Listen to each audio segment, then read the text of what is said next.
This video is sponsored by Gate.io. If you set an account up using the link in the description, you'll get 25% back on all your spot and futures fees for life. Gate.io. Hello everybody, welcome back. Good morning. It's 7:10. Let's get started. I've been up since 6. Probably been up earlier than that without actually realising it. Daughter's got chickenpox, which means my other daughter's going to get chickenpox. I've got a cold. It's good life. Right then, so let's get started on just some basic housekeeping. You know what's happening today, don't you guys? It's the FOMC meeting. Someone's going to decide somewhere whether they're going to fart left or fart right, which basically means that we're going to go 50 basis points, 25 basis points, pause, or maybe even lower rates. Who knows? Who the hell even knows these days? What's going on? So the market has priced in my opinion, 25 basis points. I think there is a chance that they will actually pause as well. So there is that. But basically, someone's going to say something. Something's going to happen on the chart. We're either going to pump, dump, and pump, or we're going to dump, pump, and dump. It doesn't really matter to me, to be honest with you, what it does, because the charts usually prevail. The markets usually get it right. And so far, the markets have been showing us one thing. So it's just a remnant of my live stream last night, to which you might want to join. You want to join the old Patreon there. We've got links in the description below. £7.50 a month for 2 live streams a week, which might be considered a good deal. So we've got this 4-hourly golden cross on the euro. So the euro is actually looking quite good. So it depends on what the Fed want to do. But as far as this chart is concerned, the bulls are actually in control so far. Doesn't mean that they're going to be in control for the rest of the day, though. So just put it into context. I'm not saying that this is going to go straight up. So don't go taking margin positions at the top of a Bollinger Band. Don't do that. Just don't do that. But yeah, the bulls have got the upper hand here on this chart. It's not looking particularly bad or anything like that. But obviously, you will not want to be longing here. We long at the supports, don't we? That's your euro. Obviously, looking quite good. You know, it's unchanged on the day. Again, this is going to be a day where we're going to need central banks to tell us what to do, because we're unable to trade these markets ourselves without the help of these old men. Let's have a look at the S&P closure yesterday. 4,000 on the dot. Fair play, 200 exponential on the dot. Let's just have a look at the futures market, actually. What am I doing? I have not woken up at all. I should really edit that out, but what's the point?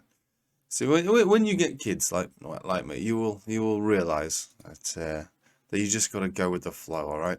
Right, so this is the futures market. Actually, is ever so slightly down. We saw this yesterday. The futures market was all still a little bit down. Again, you know, if we get a lower rates today, then that's the idea of that is to try and prop up the falling stock prices of banks, isn't it? Really.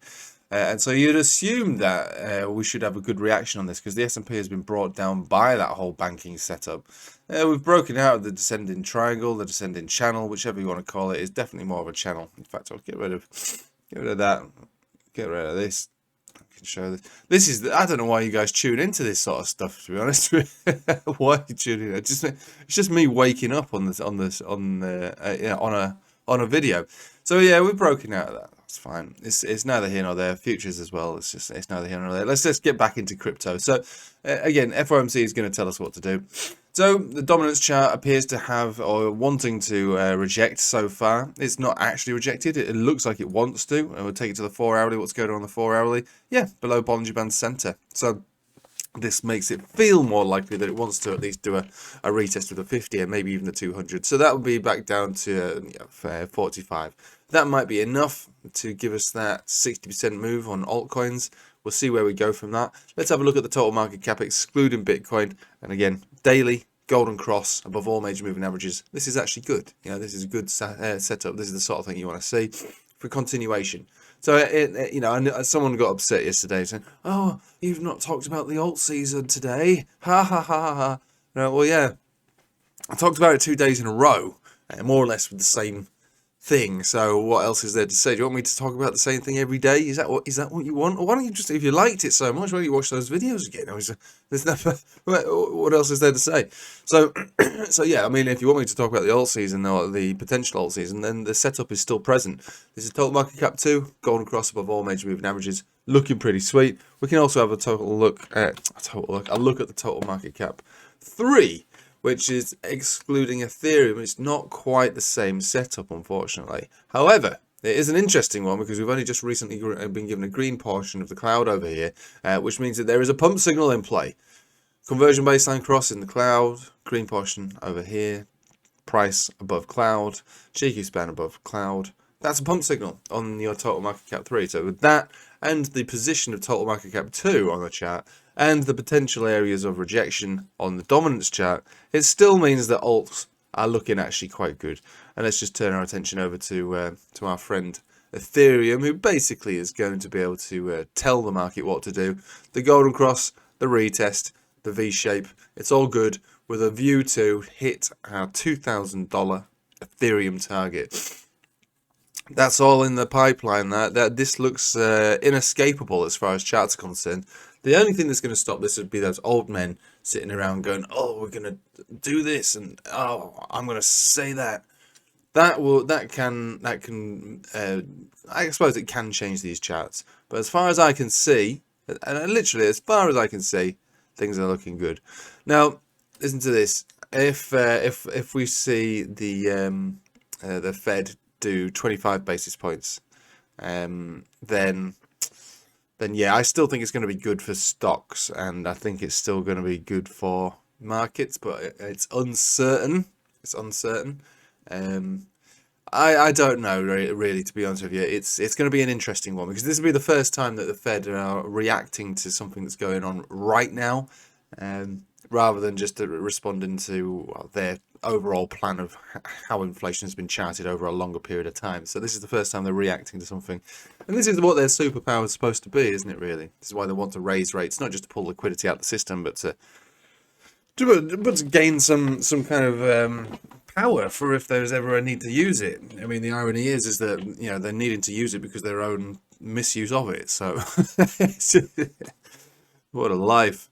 But yeah, I mean, that's why you want to have rates a little bit higher in the event that they need to stimulate the economy. So it might be time for them to at least give it a little bit of stimulus by pausing, I would say.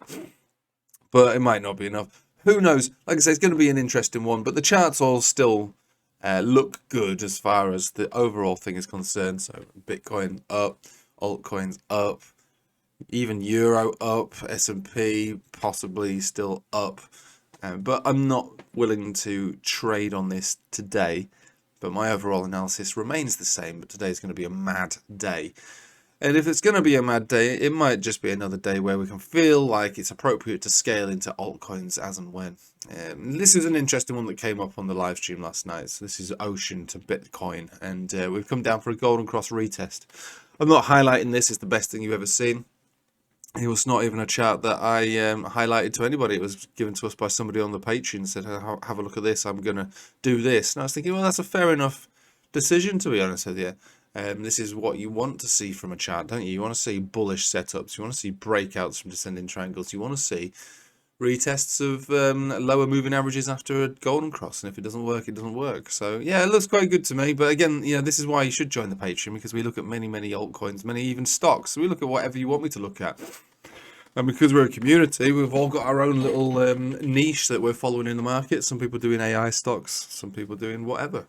And yeah, this one, yeah, there's still the remnants of last night's stream. Doesn't look like it's going to do anything great right now.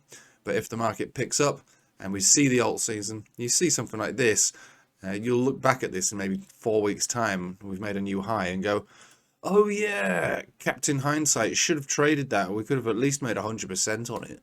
Back up to its previous high, maybe even beyond. Ocean Protocol, I used to love that in the last bull market, even though it never did anything for me. You know, I basically have been sitting in it's not done anything really. But maybe this is the time where it does. Maybe this is the bull market for it. Anyway, I'm rambling. Let's get on with our day. Go have some breakfast. I hope you have a nice day, and yeah, take it easy, guys. Take it easy.